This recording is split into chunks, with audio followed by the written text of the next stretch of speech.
Week 6 of the Great British Sewing Bee, and it was Kids Week, which is one of my absolute favourites because you can just have so much fun when you're making kids wear. I am doing the Made to Measure challenge today, but I will talk to you a little bit more about that later. We'll start with the pattern challenge, the little sequin bomber jacket, which was super cute. Lovely that they were using dead stock fabric. From an environmental perspective, that's so much better. But 3 hours felt like a good amount of time, although there was a lot of detailing to do with the collar and the cuffs and the zip and the inseam pockets, and it was lined.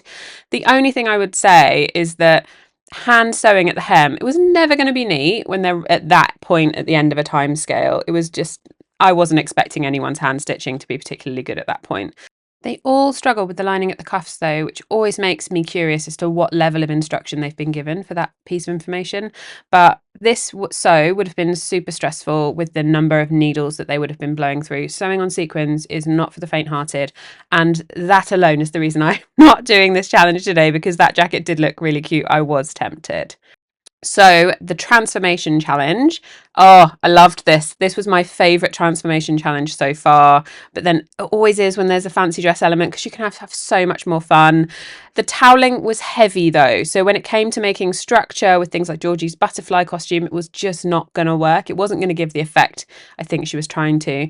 I loved the little ironic bag of chips with the fish. That was one of my favourites. But the crocodile and the lion were really good. They all did such a good job. And then the Made to Measure, the outfit inspired by a childhood photo. So I will show you in a minute the photo that I am being inspired by. I am making a dungaree and a little top that goes underneath.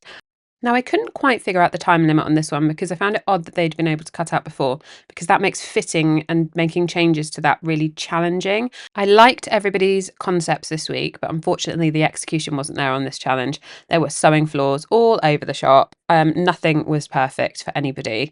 So that would have been why they've taken the garment of the week from the transformation challenge, just because the Made to Measure wasn't quite up to scratch technically where they would wanted it to be.